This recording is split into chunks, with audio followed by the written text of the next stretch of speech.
Mga kaibigan, isang oras na ang Sa Totoo Lang, The 700 Club Radio. Ready nga! Sigurado ka? Totoo? Samahan sina Kata Inocencio at Alex Tinzay mula alas 12:30 hanggang 1:30 ng hapon, Lunes hanggang Biyernes, live sa DZIQ 990 AM Radio Inquirer. Kaya tara na magbalitaktakan tayo. Sa Totoo Lang, The 700 Club Radio.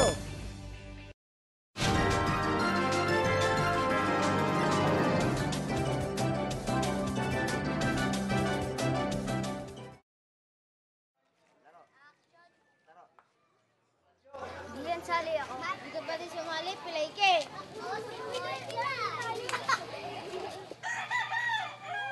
Isang prostitute ang ina ni Odang. Ipinagbuntis niya si Odang sa lalaking hindi niya asawa. Para isikreto ito sa asawa, pinagtangkaan niyang ilaglag ang sanggol.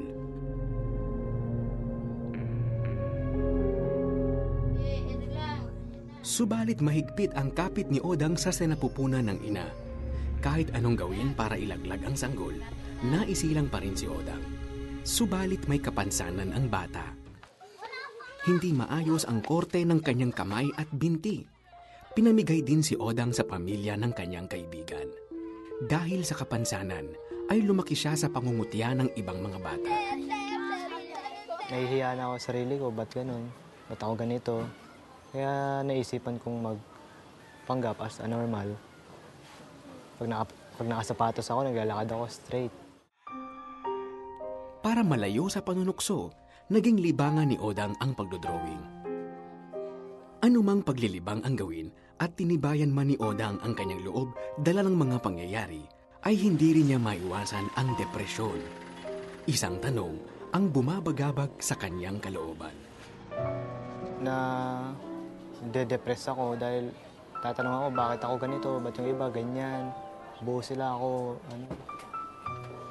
ako kulang.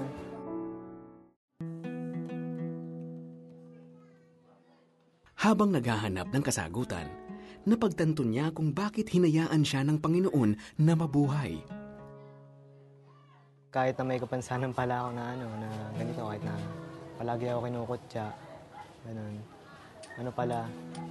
May plano pala siya para sa akin, kaya lalong napalapit yung sarili ko sa kanya.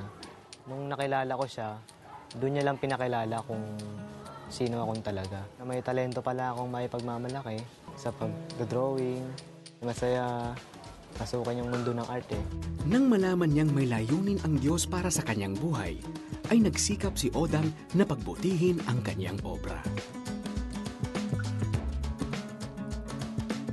Sa kabila ng kanyang mga limitasyon, naging pinakabatang miyembro siya ng isang samahan ng mga profesional na pintor.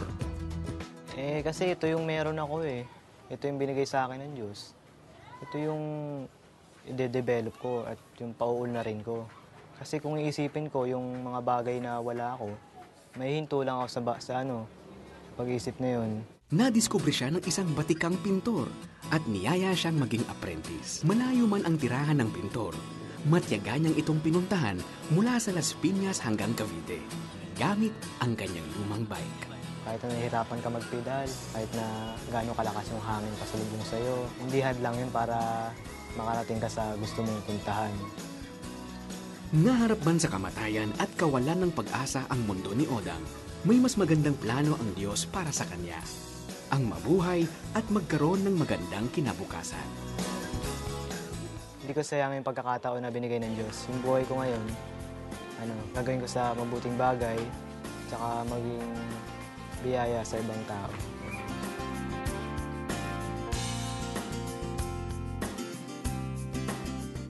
Kapag luha na lang ang iyong kapiling, o nasa malayo ka at nag-iisa, kapag hindi mo na kayang iboses ang nasa loob mo, huwag kang susuko. May kasama ka na makikinig sa'yo.